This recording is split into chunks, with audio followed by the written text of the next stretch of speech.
You mocked me for asking what was Charlie from Willy Wonka and the Chocolate Factory's last name was. You thought, why is Minty asking? Minty had foresight. Minty had an inkling. Minty knew that Bosco is Mr. Bucket. Hi, I'm Annie. I don't want to be here. I'm Minty, and this is FunUntitled. We serve every podcast with an FU. And we're going over RuPaul's Drag Race Season 14, Episode 12? Pretty sure. And this is the Rusical, the Moulin Ru. That's right, choke it up. Well, clearly the producers of Moulin Ru paid RuPaul and gave them a little gay man from Will and Grace and the choreographer. Oh yeah, just like a big advertisement. Yes. I thought for the longest time Moulin Rouge was a movie, and you're telling me it was a musical? Yeah, I was shocked about that too. I was like, 'cause they reference it a lot, so it's like, oh. And you said it was going to be 1920s black and white red flapper girls. Kind of. I guess, but Bosco's always in black and white. Yeah, so, I mean, Bosco will never change. Well, first off, let's go with just the whole storyline. Yes or no, Lady Camden versus Bosco? Ooh, this is the drama I like to see. Like, the queens trying to pick their roles and trying to, like, a clash that matters. Like, sometimes, like, Daya versus Jasmine, that doesn't matter. Because it's in none of the courts, and Daya's just being bitchy and, like, bitter. But, like, this is, like, okay, this is on the line, right? Because we've seen girls clash, and, like, some get the role and do well. Some get the role and do worse. Some just, like, doesn't get the good role. They go home, and then they curse that queen forever, you know? So I was like, ooh, this is the good part. See, Angie and Georges fighting over their roles when it was two tiny roles. That was weird compared to Bosco and Lady Camden both fighting for like the lead role. And do you think Bosco was stubborn or unfair? Stubborn, yes, but I wouldn't say unfair. They both had an equal fighting chance to pick the role that they want to pick. Here's my question. In Bosco and Lady Camden's situation, would you rather have a vote or a flip of the coin? I'd rather have a vote, but I wish they did Lady Camden's way of heads down, 7 up. Well, Who would count? I guess like an impartial. I don't know. That's a good point. Can you ask the cameraman? I don't know, because they have to film it, and I don't think they want to, like, break the illusion. I keep thinking about Game Changer, about how they were on Survivor and they tried to turn the crew against the host. They should just write on a piece of paper, throw in a hat, and count it out like a ballot. Yeah, that would have been a good idea. But also taking forever. I thought just get the camera crew to like hit Bosco in the back of her head. I mean, in one sense, I agree with kind of what Daya is saying, where, like, sometimes people like Daya and Bosco just kind of have to dig their heels in and stand for what they want to get, because a lot on the line. You really are fighting, not just for the crown, but for more like, screen time and for every episode, because that's just gonna build your popularity. I don't know if they have to do it. I think Daya kind of does it in a bitchy way. I think Bosco just does it more in a stubborn way. Okay, so yeah, overall, the drama was interesting. I'm just a little sad it fizzled out. Fizzled out in what way? Oh, you mean like you want the drama to keep going, like them cold grudges? I guess I wish there was more of a conclusion other than, I guess, the one we got. And what else could they have done? Because I like what happened. I like the Angie and Lady Camden ship, and how, like, Angie helped Lady Camden be like, this is the role you have. I am also in the same position as you, and we're still gonna turn it out. I guess I never got to see an apology. I don't think there had to be an apology. I guess I'm just, like, I know this is reality TV. I don't usually watch reality TV. I watch storylines in a nice, neat bowl. Sure, but it's like, are you implying Bosco did something wrong then? That's a good point. I mean, sometimes you can apologize because you did something wrong, and sometimes you can apologize because you don't like how the situation turned out, so maybe you're hoping for that kind of apology. But I think in the end, it's like, it's just nothing personal, it's just a competition. I think there's a previous episode where, like, two girls disagreed, but, like, they touch base, like, oh, we still good, but, right? Sometimes a lie, though,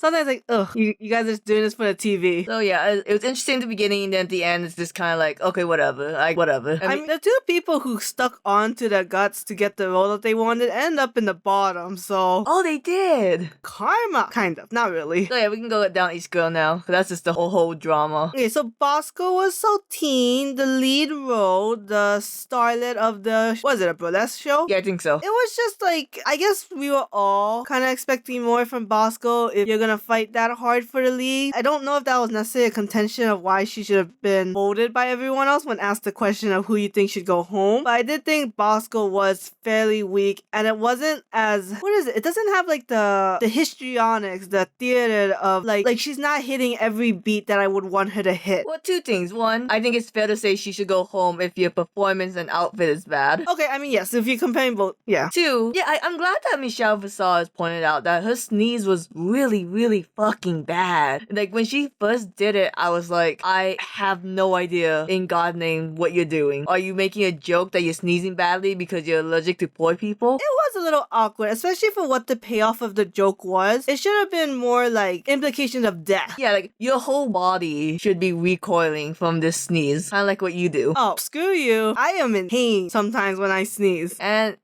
Bosco was like, well, my performance was so awesome. I can just go out in the same thing the 4th time in a row. Raw corset underwear. If this is her 4th time, I feel like the 2nd time she did it, she should have gotten the red card. Been like, whoa, hey, I'm giving you a warning now that you can't do this again. It's a bit unfair. They let Georges do that a lot more. That is true, but I don't think George's is as much of a copy paste. I think George is more like a same vein kind of thing. But to be fair, I do think like George should have gotten maybe more of a yellow card, while Bosco needed like a red card after the 2nd time. Because even I saw her come out and was like, you're fucking me, right? Like, I like Bosco's personality, but after this, I could see her go home. Did Bosco always have those eyebrows? Yes, that's like a signature thing. I'm sorry, queens. You gotta change up your makeup. I swear, like, Daya and Bosco comes out in the same makeup all the time. Which is interesting because I feel like Daya could definitely change it up. I just don't know what Bosco could do. So, next up, we had Lady Camden as Mama Ru. Mama Z. Oh, my bad. I wrote it wrong on my notes. Obviously, she was the best. It was clear, like, she was what I wanted from Bosco. She was the one who's, like, hitting on the notes and making, like, see the beard? Yes. And just doing, like, very, like, fluid moments. And with her body, she can act a little bit more masculine, but come off as drag. Yeah, and you know what's interesting? So, Lady Camden wanted a role, or the lead role, because she wanted to be more outspoken. But I feel like if she wanted that, Mama Z was probably better for her anyways for that purpose. Because it was more, I feel like, a louder role. And it needed more, and, like it causes the drama. I guess I could see why she went Saltine because of the solo. Every queen that's in the bottom and wants the lead to, like, push themselves up almost never does well. Like, they put so much pressure on themselves that they end up failing. So, I don't know, I am happy that Lady Camden won and that she was Mama Z. I mean, it would have been interesting to see her Saltine. Where all her little ballerina spins. Yeah, because, like, Saltine, like, was really, like, the big part of the show. So, like, Lady Camden, who's clearly a better performer, would have, like, killed it probably. Did Lady Camden win both times and no one went home in the end? Yes. Interesting. And she doesn't play the main role. Moving on to her beautiful, beautiful outfit, because I fucking love her outfit. It was... Really? Yeah. I hated it. Why? I don't like any outfit that has a troll hair. Oh, well, yeah, okay, but I love any outfit like hers and Angeria with the whole mosaic look. Oh, that's right. I forgot you're a basic stained glass bitch. Moving on to the Green Fairy, played by Willow Pill. She was so effing funny. I feel like it's hard to give Willow the win because she never plays like the biggest role, but she aces the role she gets. I think she did a good job. I just didn't like that part. Aww. I feel like that part was shoehorned into the show. Like, you didn't really need it. You didn't need it, but I don't know. I like Alvin and Chipmunk music. Maybe that's why I like it when they sped it up. I thought it was clever, make the dance always faster, faster, faster. So you have to really master the dance. I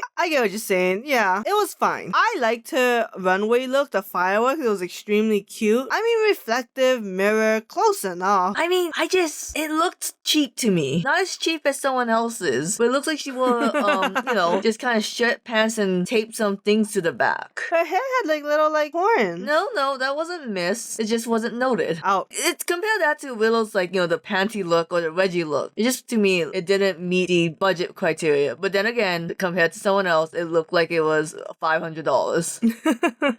Anyways, going down to our smaller roles, although I would almost say the Green Fairy played the smallest. We're gonna do this fast because there's not much to say about them. Yeah. Angie was charisma. I think it's weird they won't stop bringing up Bing Bang Bong. I like that song. This whole musical just being like parodies of RuPaul's songs is just kind of like, I hate it. Like, I like the musical overall, but like the fact that it's just like everything's a RuPaul Drag Race reference song, it's like, I hate it. It seems lazy. It's not tongue-in-cheek. Like, I know it's good to have references and I really like that, but to do it just to stroke RuPaul's ego is just so fucking annoying. Yeah, I just wish they did a lot more references. Like, if you want to be tongue-in-cheek, right? Like, we can stray away from the RuPaul songs. We can mention in other girls. Yeah, like I like the Jason Mimosa. I like the Bing Bang Bong, unlike Annie. I'm just saying that so many times I've seen Bing Bang Bong in the US, and I don't know how many people watch the UK. Bing Bang Bong. You can listen to it on the YouTube channel. Alright, so like I said, I really like Angie's blue mirror look. I did like it too, yeah. And that, like, it had like some kind of fluidity to it. And when they mentioned like it was regal and like she had a crown, it's like, oh, I see it. It's so good. Dumb nut. Jerko. So then we go uniqueness, Daya. I don't like Daya's looks. I liked it. Well, okay, not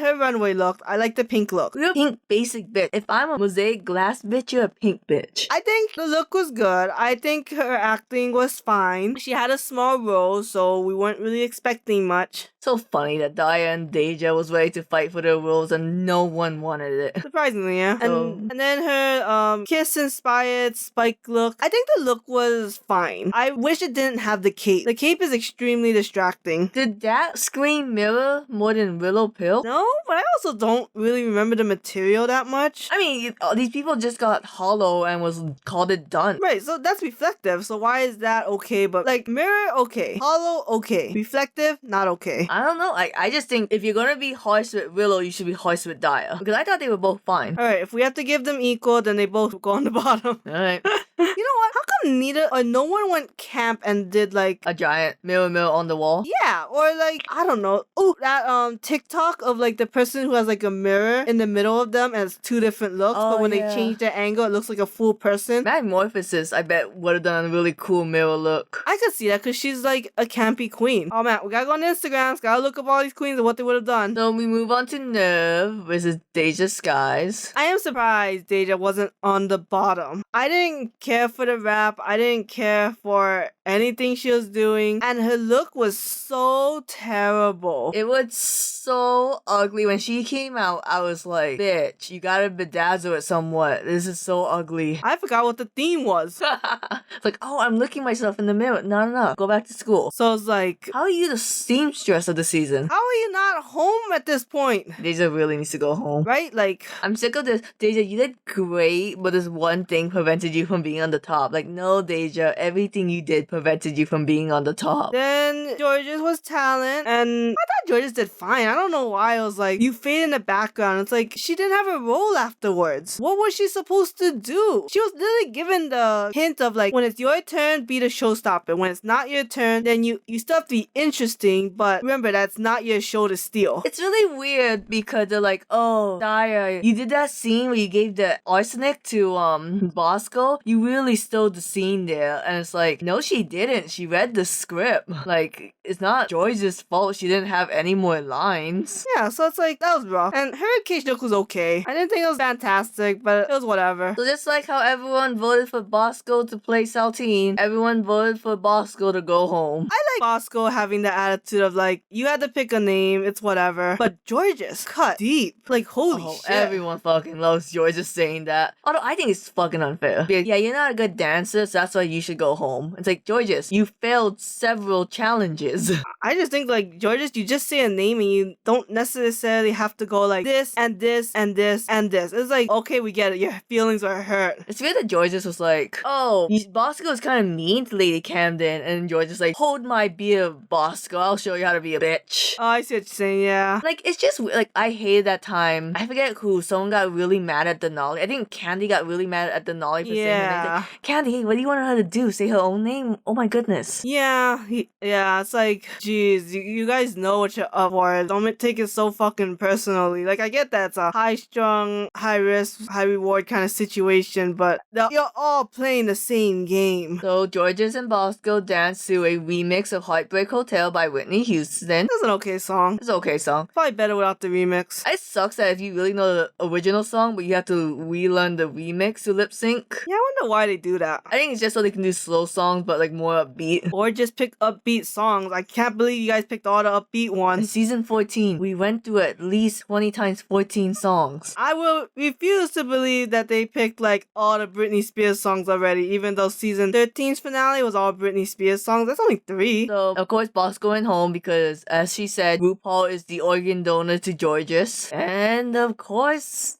Bosco got the golden ticket. That's totally production because Bosco is such like a Top queen. yeah, she's a high performer. She leads well. She does. I think she gives great narration or what do you got confessionals that they're like. Then we're not letting Bosco go home this early. Fun fact: the season 14 queens, the Twitter handle has like first name, title, and last name. So Deja, commentator Skies, and Lady Margarine Camden. Maxine, sorry. And I don't know what Bosco's one is, but I wonder if she has commented. No, golden ticket. Oh, gotcha. Deja Sky is not the commentator of the season. She does ask questions. The commentator of the season, I found out, says all the confessionals and they're the one prompting the questions in the workroom. She's the one who just talks a lot, I think. I guess. So anyways, we'll end it here and wait for the roast of Ross Matthews, which I'm excited for. Someone said a joke of they saw George's roast Bosco, so that's why next week is a roast. Oh, Jesus. Alright, bye.